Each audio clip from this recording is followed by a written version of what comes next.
Pharm Scholars. My grandson wanted to say hi to everybody, so I told him he could come in before I started chapter 19. Yeah, chapter 19. And this on drugs used for pain management. The part 9. The who? The part 9. Chapter 19. Oh. Chapter 19, yeah. Chapter 19. Okay, let me get started. All right, you got to say hi. Give me kissy. Mwah. All right, make sure you close the door. Okay. Bye, Pharm Scholars. Tell them bye. Bye. Okay. See ya. I gotta say one more question. Okay, quick. Hi, guys. Nice to meet you. I like seeing you every day. Okay. And then I like to play baseball or basketball or football or soccer ball. That's all I have to do so I can be 7 years old. 10 years old. So, because I'm 6 years old and my birthday is December 13. And then my name is Asen and my last name is Booker. And then my nickname is Ace. Oh. Well, my kindergarten teacher was Miss Vaughn, and my daycare teacher was Miss Watkins. And then my teacher when I was in high school, like the babies with, like my cousin AJ with. Peyton and Brayden last names are Robertson, and my cousin last name is my cousin is AJ, and his last name is Robertson. Okay, well, Yaya got to get started with her lesson. But that was nice sharing, though. And then I like going to school, and my first grade teacher was. Okay, well. Miss Britton and Miss Jones and Miss Eastman. Okay. And bye, guys. I want Yaya to take our test, so bye. Okay, see you later, buddy. Love you so much. Okay, y'all, I'm sorry. That's my heart right there. Okay, I'll talk to you in a little bit. That's my heart right there. So we're starting chapter 19. These are drugs used for pain management. So we're going to be talking about basically meds that are used to treat pain. As always, please eyeball your objectives for this chapter, and they will be covered in the PowerPoint. Okay, so I'm gonna start on slide number 4. So let's talk about pain a little bit, because it is an unpleasant sensation that is part of a larger situation. Is a pain experience. So let me say that again. So pain is an unpleasant sensation that is part of a larger situation, is a pain experience. Pain is what your patients say it is for them, okay? So we got 3 terms that we want to apply to pain.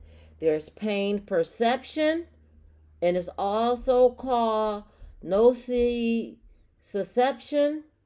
There's pain threshold and pain tolerance. Those are going to definitely be on a quiz or an exam or the final. Pain perception, pain threshold, and pain tolerance. Pain threshold is where the pain is first perceived. Pain tolerance is the person's ability to endure the pain. Pain described in more ways than one. It can be acute, which is a short-term form of pain from, like, say, an injury, or it can be chronic, with a slower onset. Chronic pain lasts longer than 3 months beyond the healing process if it's related to surgery. So really it's classified in that capacity. If somebody has pain for more than 3 consecutive months, that's considered chronic pain, okay? Pain is highly subjective and can be influenced by behavior, psychological, sensory, emotional, and cultural factors.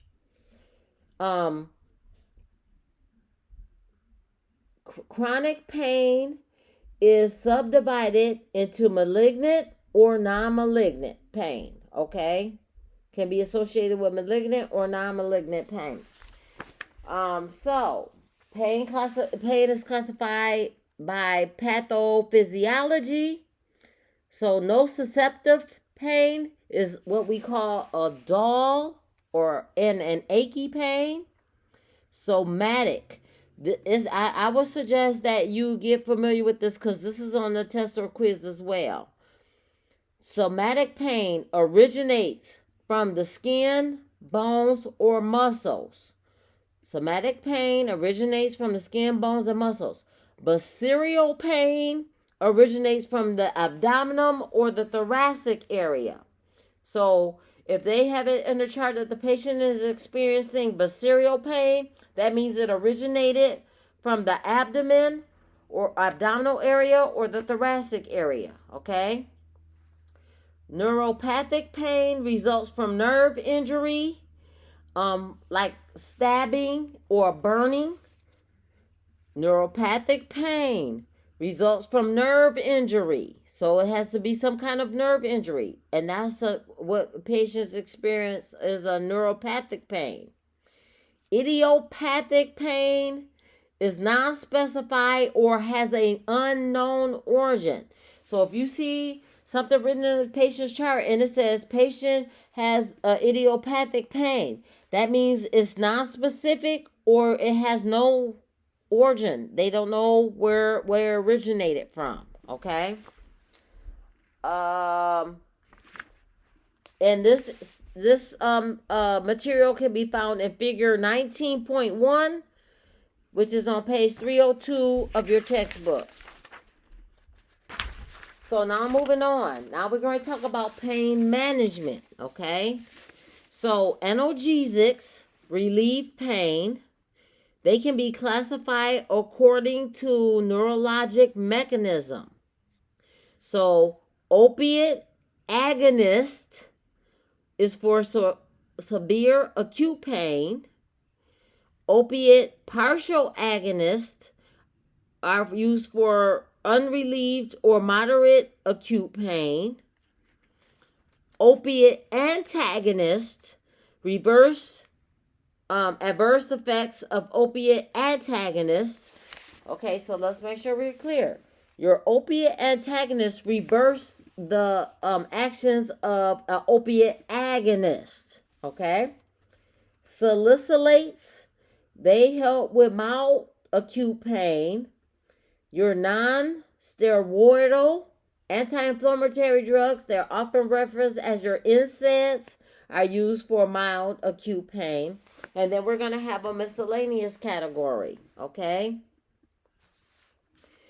I'm going to read some notes I wrote. Your analgesics relieve pain without producing loss of consciousness or reflex activity. So basically what that's saying is patients don't lose consciousness with these particular medications. Opiate receptors block pain when stimulated. Pain management must be potent enough to afford maximum relief of pain, not cause dependence, and have minimal adverse effects. So I'm still talking about pain management. When injury occurs, the body releases chemicals that contribute to pain. So there's an injury. Now the body is releasing chemicals that contribute to the pain that the patient feels. Drugs used to block these chemicals include antihistamines, prostaglandin inhibitors, which are NSAIDs, antidepressants, which are TCAs and our SSRIs. Okay? So drugs used to block these chemicals include antihistamines, prostaglandin inhibitors, which are NSAIDs, and antidepressants. And with the antidepressants, those are going to be our TCAs and our SSRIs. And also substance P antagonists. Okay? Still talking about pain management. The Joint Commission, current standards for pain management therapy. What they want is relief of pain, intensity and duration of pain, prevention of conversion of persistent pain to chronic pain. And if y'all can see them balloons, I don't know why they keep coming across the screen. Prevention of suffering and disability associated with pain. The Joint Commission standards also want prevention of psychological and socioeconomic consequences associated with inadequate pain management, control of adverse effects associated with pain management, and we want an optimization of the ability to perform activities of daily living. So with pain management, we want to make sure that the medications that they're getting is help optimizing their daily abilities to perform their daily activities of life. Please refer to figure 19.2 to see the World Health Organization Pain Relief Ladder, which is on page 303 in your textbook. So now we're moving on to slide 9, which is starting to talk about pain assessment. Pain assessment is considered the 5th vital sign to be talking about pain assessment, to be assessed with vital signs and before and after intervention. So what that means is we want to do these assessments before the med is given and after a pain medication is given. You will use a pain assessment tool when assessing the patient's pain. There are various tools for nonverbal patients, infants, and children. Often you will see the scale 0 to 10, with 0 being no pain, 10 being the most intense pain. So please make sure to refer to figure 19.3 in the textbook to see the Wong-Baker Faces pain rating scale on page 304. This is the most common pain scale that you're going to see in your nursing field. The Wong-Baker Faces is the most common pain rating scale that you will see used for pain assessment, and that's on page 304. So please review that. I'm still talking about pain assessment scale. The patient's perception of pain is what the patient say it is. Okay? Believe whatever their pain experience is. But when you're writing your notes in your assessment, make sure you note the onset. When did the pain start? The location, the depth of the pain, the quality of the pain, the duration of the pain, and the severity of the pain. And you want to look for any nonverbal behavior. When people are, if you've ever been in pain, you know, you face grimacing. They might, just look for those nonverbals, because nonverbals will tell you a lot also when a patient is experiencing pain. Okay. Just please refer to figure 19.4 to see another pain questionnaire. It's on page 306.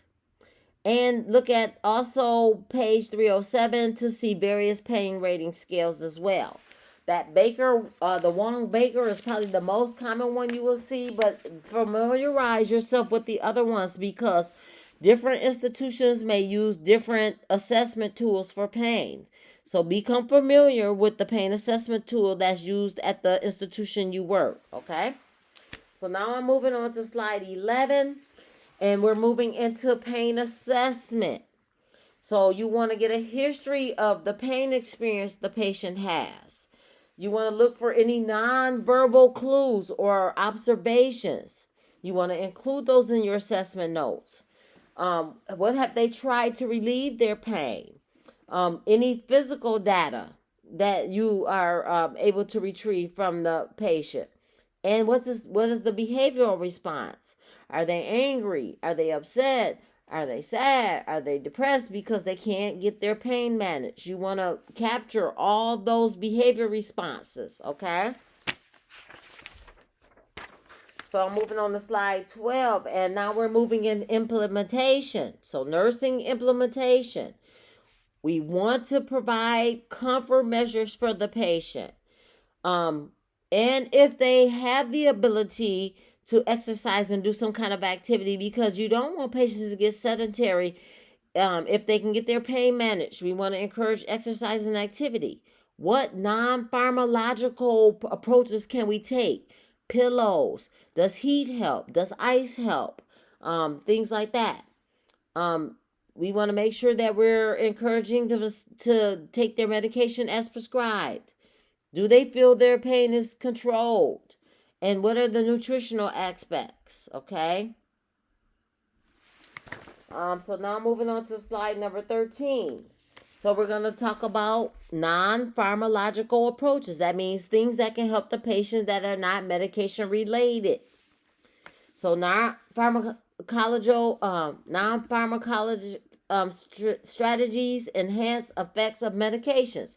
So there are some non-pharmacological things that we can do that help make the patient feel more comfortable.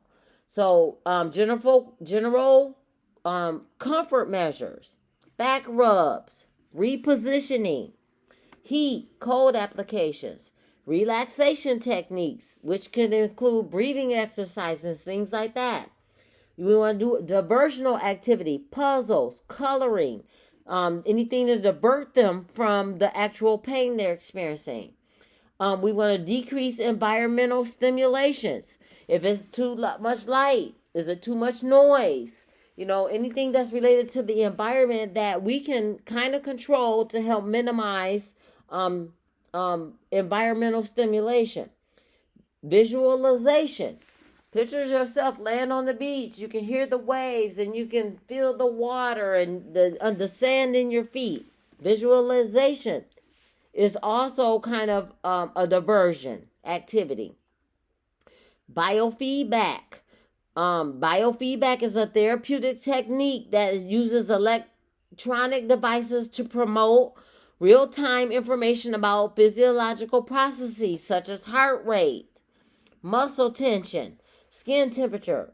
This information helps the individual gain awareness of their bodily responses and learn how to control them. All right. Meditation. And transcutaneous electronic nerve stimulation. You'll often hear it referred to as TENS therapy. Okay. Looking at my notes. Sorry. Okay, so those are a lot of the non-pharmacological things that we can do to help enhance the medication that the patient is taking. And these are also approaches that we can try before a patient starts on any kind of pain medication, okay? So now moving on to slide 14. So medication. We want to encourage the patient to request their pain medication before their pain escalates. Because once the pain escalates, it's going to take a while to get their pain back under control. So we want to educate and teach our patients to request that pain medication before their pain get out of control. So if they're starting to have pain before it gets to a height that's unbearable for them, they need to request that medication as soon as they feel that the pain is returning. We want to identify when the last dose of the pain medication was administered. So often we're going to be reflecting back to the MAR, the medication administration record, to make sure to see when that last dose of pain medication was given, or if that patient is on a scheduled dosage, if this is close enough for them to have the next dosage. Okay. We also want to do our pain assessment scales and use pain relief ranges to gauge where our patient's pain is. And again, we want to do these pain assessments prior to giving that pain medication. And 30 to 45 minutes, we want to go back and check on that patient and where's your pain level now. Okay? So now moving on to slide number 15. Now we're moving into what we call patient control analgesia. You'll often hear it referred to as PCA and more so a PCA pump, because that's where patients can have a pump and control. So let's talk about it. So PCA pumps or PCA analgesia is pumps that are syringes. It's a syringe pump. It contains some type of opiate agonist, usually morphine, and is connected to an IV pump catheter. Okay, the patient can self-administer this medication in small doses.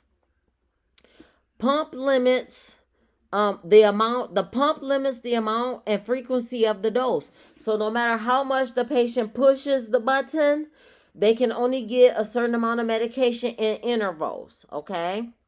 We want to provide provide teaching to the patient and the family so they can be aware that the patient cannot overdose with these. Again, the pump is programmed to administer a certain amount of medication over a certain period of time. So they can push that button 10 times and may only get 2 doses in those 10 pushes. So it's a calculated dosage that they get for pain. And when you go to, at the end of your shift to record, you're going to record the amount used and the degree of the pain relief. Okay? So with our patient education, we want to teach the patient and the family and significant others the benefit of adequate pain control. Don't let your pain get out of control, because now it's going to take a while to get it managed again. It's easier to take that medication before it's out of control so that, again, we don't have to try to bring that pain level down so far. It's already minimized, so let's keep it managed, okay? We want to foster health maintenance, and we want the patient to self-assess. So when you're doing your assessment, the patient self-assessment is how they think all of this is working out for them. Do you feel the medication is working? Are you taking it as prescribed? And that's a little different when it's in a hospital setting, because the nurses are really the one managing, making sure that the patients get those medications as scheduled. But if you're doing patient education for a patient who's taking these meds at home, you want to get that patient education feedback from the patient so we can find out if they feel like their pain is being managed, okay? I'm going to skip over slide 17 because it's a question, and I'm going to move on to slide 18, and now we're going to start talking about drug classes. Pain management, drugs used for pain management. So the first one is opiate agonist, okay? Agonist, opiate agonist. The actions of these drugs is they act on same sites in the brain as morphine to stimulate an analgesic effect. It blocks pain sensation. So it blocks pain. So the patient doesn't feel pain, they feel better, right? They're used to relieve acute or chronic, moderate or severe pain, and they can be used preoperatively or to supplement anesthesia. Okay. Prolonged use of drugs can produce. Okay, so with our opiate agonists, prolonged use can produce drug tolerance or addiction. These drugs are highly addictive. Okay, and they may develop after 3 to 6 weeks of use. So if a patient is taking an opiate, they can develop addiction or tolerance in 3 to 6 weeks of use. Okay. Moving on to slide number 19.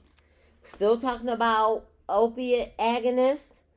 Drugs in this class is morphine or morphine-like derivatives, codeine, hydrocodone, oxycodone, meperidine-like derivatives, methadone-like derivatives, and other opiate agonists, okay? Common adverse effects with opiates is lightheadedness, dizziness, sedation, sweating, confusion, disorientation, orthostatic hypotension, nausea, vomiting, and constipation. And constipation is a common side effect from taking narcotics. So we want to make sure we're teaching patients that include higher fiber foods, or the doctor may even order stool softeners, okay? Serious adverse effects of our opiate agonists is respiratory depression. Star that. Opiate agonist. Serious adverse effects is respiratory depression, okay? Slows down their respiration. Urinary retention, excessive use or abuse, increased effect with other CNS depressants. For specific drugs, please see table 19.1, which is on page 313 in your handbook. Drug interactions with opiate agonists is tranquilizers, our tricyclic antidepressants, antihistamines, and alcohol. These are stuff we want to teach our patients, especially if they're alcohol drinkers or if they take any kind of antihistamines for allergies or for whatever other reasons. Moving on to slide number 20. So here are our monitoring parameters or parameters for opiate agonists. Pre-medication assessment and planning.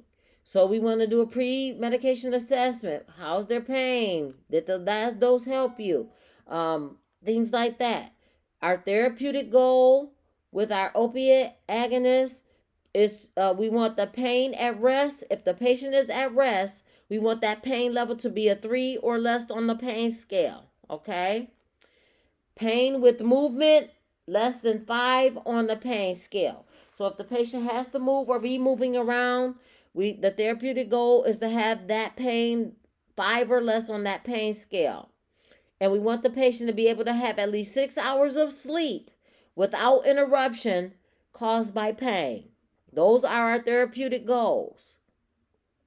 We want to observe for signs and symptoms. Observe for signs and mental status changes, especially respiratory rate. Star this, red star, note it out. Hold that medication if the respirations is less than 12 for an adult, and get on the phone or consult with the healthcare provider. I'm gonna say that one again. I need you to note this one. With opiate agonist, if the patient's respirations are less 12 or less, you need to hold that medication and contact the provider, okay? When you're doing your pain assessment, you want to include the onset. When did the pain start? Where is the pain located? How deep does it feel? What's the quality? Is it stabbing, sharp, dull, achy? What's the severity? Using the scoring system. Pain scales usually use a rating of 0 to 10, with 10 being the worst and 0 being no pain. Administer the smallest possible dose that allows for pain relief and determine the effectiveness of that, okay? So if the doctor orders, let's say, oxycodone 5 milligrams, 1 or 2 tablets, always start with 1. That's what that's saying. And then when you go back to assess when the patient can have the next dose, then maybe they can have 2. All right? I'm going to skip over slide 21 because it's a question. And we're going to move on to slide 22. And so now we're going to talk about opiate partial agonist. Okay? So the action of these meds are, action is, we want it's an effective analgesic without prior administration of an opiate agonist. Pharmacologic action depends on whether an opiate has been previously administered. Subject to ceiling effect. And prolonged use leads to tolerance. So patients can become drug tolerant to this particular drug class, okay? It's usually used for short-term relief, like up to 3 weeks, of moderate to severe pain associated with cancer, burns, renal colic, pre-op analgesic, and obstetric and surgical analgesia.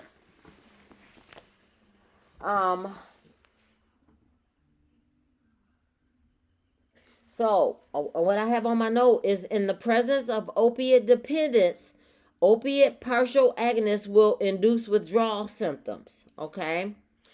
Please refer to table 19.2, which is on page 317 in your textbook. Okay, moving on to the next slide. We are still talking about opiate partial agonists. Drugs in this class are listed here. The most common one I've seen is Stadol. Common adverse effects is clamminess, dizziness, sedation, sweating, nausea, vomiting, dry mouth, and constipation. Nausea, vomiting, dry mouth, constipation are going to be your classic common adverse effects across the board, okay? Your serious adverse effects is confusion, disorientation, hallucinations, respiratory depression, excessive use or abuse of this drug, okay? All right, that's all I got for that one. We're going to move on to the next one. I think this is slide 24. Yeah, slide 24.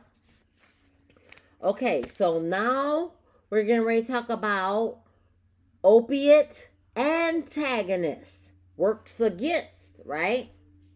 Drugs in this class, the most common one you're going to see is naloxone.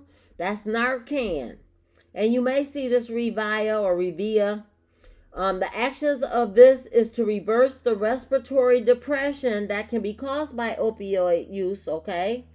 So Narcan reverses respiratory depression, sedation, hypotension associated with opiate agonists and opiate partial agonists, okay?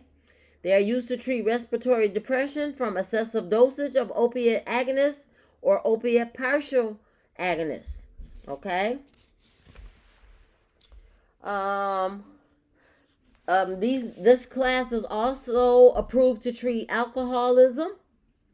They are not effective in the central nervous system depression from tranquilizers or sedative hypnotics. The most common adverse effects are rare: nausea, vomiting, chills, dysphoria, abdominal cramps, joint pain, mental depression, and apathy. I'm going to skip over slide 25 because that is a question. And I'm going on to slide 26, and we are going to talk about prostaglandin inhibitors.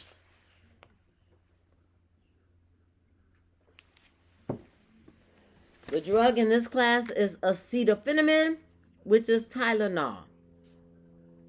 They inhibit prostaglandins. They block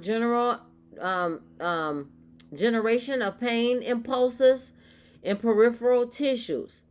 They're used for discomfort associated with bacterial and viral infections, headache, and musculoskeletal pain. Common adverse effects with this drug class is gastric irritation, and serious adverse effect is hepatotoxicity. So we now can have liver toxicity, right? So if a patient is taking this acetaminophen for years, occasionally you may see doctors order some kind of liver function test, all right? So slide number 27, they talk about salicylates. The action of our salicylates is to inhibit prostaglandin synthesis. 3 pharmacologic effects is analgesic. So let me rephrase that so you get a good understanding. The action, salicylates act as an analgesic, an antipyretic, and an anti-inflammatory. AAA. Anti-analgesic, antipyretic, and anti-inflammatory. And this is aspirin, and it has a unique property of inhibiting platelet aggregated and clotting. So, got to be mindful if a patient is taking aspirin and an anticoagulant medication because it's going to enhance that effect. That's what that's saying, okay? Aspirin has a unique property of inhibiting platelet aggregation and clotting. I would start that, so I'm going to say it again. Aspirin has a unique property of inhibiting platelet aggregation and clotting. They are used for discomfort, pain, inflammation, or fever associated with bacterial and viral infections. The drug of choice in headaches. It can use for headaches, muscle aches, rheumatoid arthritis. It reduced the risk of myocardial infarction and TIA and stroke. So often you may see this as part of a med regime for somebody who has had a MI, a TIA, or a stroke. All right. I will start this. Salicylates are not recommended for children due to the risk of Ray's syndrome.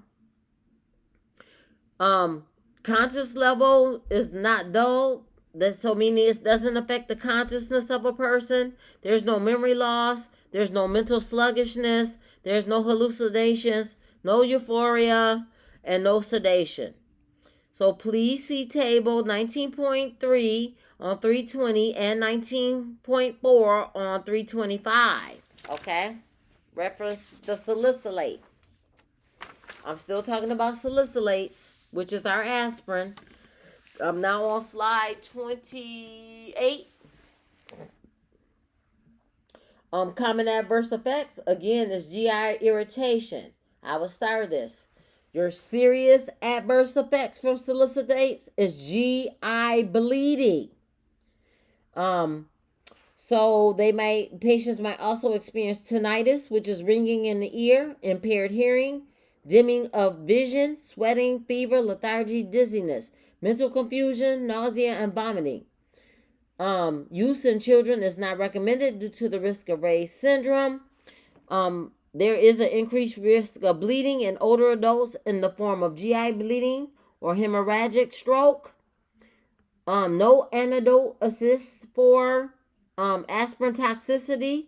Discontinuing this drug is the only treatment and the condition is reversible. So let me say that again. There's no medication or antidote that reverses aspirin toxicity. So the drug needs to be discontinued and the condition will reverse itself. All right. Skipping over slide number 29 because it's a question. And I'm moving on to slide number 30. So we're getting ready to talk about our non-steroidal anti-inflammatory drug. These are our NSAIDs. The actions, they are aspirin-like. The action of these are aspirin-like, but unrelated to salicylates. There's no salicylate action, but they're aspirin-like. They do kind of the same things aspirin do. They are prostaglandin inhibitors. They block the cyclooxygenase 1 and 2. There's varying degrees of analgesic, antipyretic, and anti-inflammatory activity. So, kind of the same as aspirins. They are analgesic, antipyretic, and anti-inflammatory. Okay? They're used for relief of pain and inflammatory from rheumatoid arthritis, osteoarthritis, ankylosing spondylosis, gout, dysmenorrhea, and minor aches and pains. They are not superior to aspirin, but are the preferred option for patients who do not tolerate aspirin. So really, you're gonna give your patient is gonna be on an NSAID if they don't tolerate aspirin because it has aspirin-like properties. Okay. So let's talk about. So that's the end of. Let me see. Yep. No. So we're still talking about NSAIDs. So drugs in this class, the common ones you're gonna see might be Voltaren, Motrin, Advil, ibuprofen. Okay. Common adverse effects with these are GI irritation. I take ibuprofen, so it is imperative that your patient take these meds with milk or food because they will upset their stomach terribly. So GI irritation is and constipation, Dizziness and drowsiness are the common adverse effects. Our serious adverse effects with these are GI bleeding, hepatotoxicity, confusion, hive, pruritus, rash, facial swelling, nephrotoxicity, and blood disgraces. Okay? Please see Table 19.3 on page 332 in your textbook. Let me see what my notes say. With the use of these, there is an increased risk or potentially fatal cardiovascular emergencies, such as heart attack and stroke, associated with long-term use of NSAIDs. Drug interactions with NSAIDs is Coumadin, Pheaton, valproic acid, lithium, aspirin, furosemide. I think that's Lasix. So be mindful and make sure that you reference that table on page 322. Okay.